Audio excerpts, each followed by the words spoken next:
Assalamualaikum warahmatullahi wabarakatuh. Halo teman-teman, pada pembelajaran kita kali ini yang akan kita bahas adalah tentang reproduksi pada manusia. Jadi, reproduksi pada manusia adalah suatu proses perkembangbiakan makhluk hidup yang dimulai dari bertemunya sel telur yang dilepaskan oleh ovarium dengan spermatozoa yang dihasilkan oleh testis, sehingga dari proses tersebut terbentuk suatu makhluk hidup yang baru yang disebut dengan zigot, yang kemudian kondisi tersebut disusul oleh terjadinya kebuntingan serta berakhir dengan kelahiran. Untuk alat reproduksi dibagi menjadi dua, yaitu alat reproduksi pria dan alat reproduksi wanita. Untuk alat reproduksi pria, tampak samping adalah sebagai berikut. Kemudian, jika dilihat dari tamak depan, terlihat adanya vas deferens, kantung kemih yang terlihat bulat besar, kemudian ada uretra, epididymis, testis, dan penis, kemudian ada penampang melintang testis, dan ada kelenjar Cowper, kelenjar prostat, vesicula seminalis, dan adanya vas deferens. Ada juga fungsi dari bagian-bagian alat reproduksi pria. Pertama, uretra sebagai saluran kencing, kemudian kelenjar prostat sebagai penghasil cairan sperma, vesicula seminalis sebagai penampung sperma yang telah matang, dan vas deferens sebagai saluran sperma dari testis menuju vesicula seminalis. Sedangkan epididymis berfungsi sebagai kelenjar yang berkelok-kelok yang membentuk bangunan seperti topi. Ada testis berjumlah 2 buah yang memproduksi sperma dengan bantuan testosteron. Kemudian ada scrotum adalah untuk otot-otot polos yang mengatur jarak jauh testis ke dinding perut dengan maksud mengatur suhu testis agar tetap relatif tetap. Dan adanya penis sebagai alat senggama dan sebagai saluran untuk menyalurkan sperma dari air seni. Sedangkan gambar alat reproduksi wanita, tamak depan adalah sebagai berikut. Terlihat adanya oviduk, ovarium, follicle, scopus luteum, uterus, cervix, endometrium, dan adanya vagina. Sedangkan jika dilihat dari tamak samping, terlihat adanya klitoris, uretra, pubic bone, urinary bladder, ovari, oviduk, kolon, uterus, cervix, rectum, dan adanya anus. Kemudian adanya fungsi bagian-bagian dari alat reproduksi wanita. Yang pertama ada uterus atau rahim sebagai tempat di mana zigot dibuahi dan berkembangnya janin sampai kelahiran. Dan ovarium berfungsi sebagai pembentukan dan pematangan folikel menjadi ovum. Kemudian tuba fallopi memiliki beberapa fungsi seperti jalannya ovum menuju rahim, menjadi tempat terjadinya pembuahan, persiapan hasil pembuahan sebelum menuju rahim. Kemudian serviks atau lahir rahim merupakan jalan masuknya antara uterus dan juga vagina. Sedangkan vagina berfungsi sebagai jalan keluarnya masuknya darah menstruasi, sebagai jalur lahirnya bayi, dan masuknya sperma menuju rahim ataupun tuba fallopi. Pada proses pembentukan sel kelamin atau yang disebut dengan gametosis. Gametosis meliputi spermatogenesis yang terjadi pada pria di dalam testis, sedangkan oogenesis terjadi pada wanita di dalam ovarium.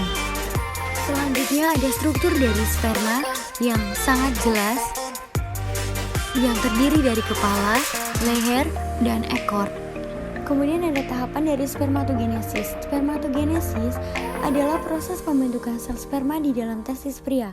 Spermatogenesis sendiri berasal dari kata spermato yang berarti benih dan genesis yang berarti pembelahan.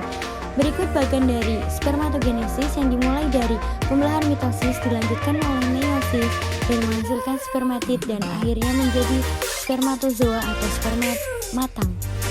Berikut penjelasan dari setiap tahap dari pembelahan spermatogenesis yang terdiri dari 4 tahap, tahap 1, tahap 2, tahap 3, dan tahap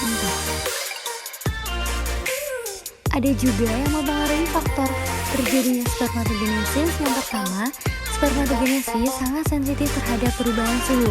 Kemudian perubahan dalam kadar hormon seperti testosteron yang dihasilkan oleh hipotalamus, kelenjar pituitari, dan sel-sel Leydig. Kemudian stres oksidasi dapat menyebabkan kerusakan DNA pada sperma yang menyebabkan masalah dalam pembuahan dan kehamilan. Dan yang terakhir adanya penyakit seperti ketika kekurangan dalam makanan, paparan obat kuat, dan pengaruh alkohol. Selain struktur sperma, ada pun di sini struktur sel telur atau ovum, yang dimana terdapat nukleus yang berada di tengah, kemudian ada zona pellucida dan ada corona radiata yang berada di pinggir. Selanjutnya ada tahapan oogenesis. Oogenesis sendiri adalah proses pembentukan dan perkembangan sel telur atau ovum yang terjadi di dalam ovarium. Oogenesis dimulai dari pembelahan mitosis dan dilanjutkan oleh tahap meiosis 1 dan pembelahan meiosis 2 dan menghasilkan ovum. Adapun faktor yang mempengaruhi proses oogenesis, yang pertama ada hormon FSH, LH, estrogen dan progesteron. Kemudian tahapan oogenesis ada 4. Yang pertama proliferasi, pertumbuhan, pematangan, dan yang terakhir ada perubahan bentuk. Pada pembahasan selanjutnya ada menstruasi. Menstruasi sendiri adalah proses pendarahan secara periodik dari uterus atau rahim yang disertai pelepasan endometrium atau lapisan terdalam rahim. Menstruasi sendiri terjadi jika ovum atau sel telur tidak dibuahi oleh sperma. Ada juga siklus menstruasi. Yang pertama ada fase menstruasi, kemudian fase praovulasi, fase ovulasi, dan pasca ovulasi. Dan di samping adalah gambar dari fase-fase tersebut. Selanjutnya, ada pun kelainan yang terjadi pada wanita khususnya pada fase menstruasi. Yang pertama ada amenorea, dysmenorrhea, menorrhagia, dan oligomenorea. Pada pembahasan selanjutnya ada pertumbuhan dan perkembangan embrio. Tahap embrio dimulai dari implementasi. Embrio membentuk 3 lapisan sel yang berbeda dan masing-masing lapisan berkembang menjadi berbagai jenis sel dan organ. Perkembangan embrio pada manusia mempunyai 3 tahapan. Yang pertama, tahap pra-embrionik, yang kedua, tahap embrionik, dan yang ketiga adalah tahapan fetus.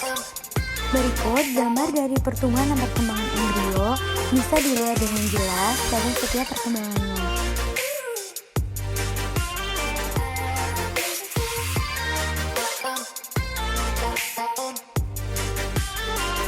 Sekian dari video pembelajaran kita kali ini, sampai ketemu di video selanjutnya.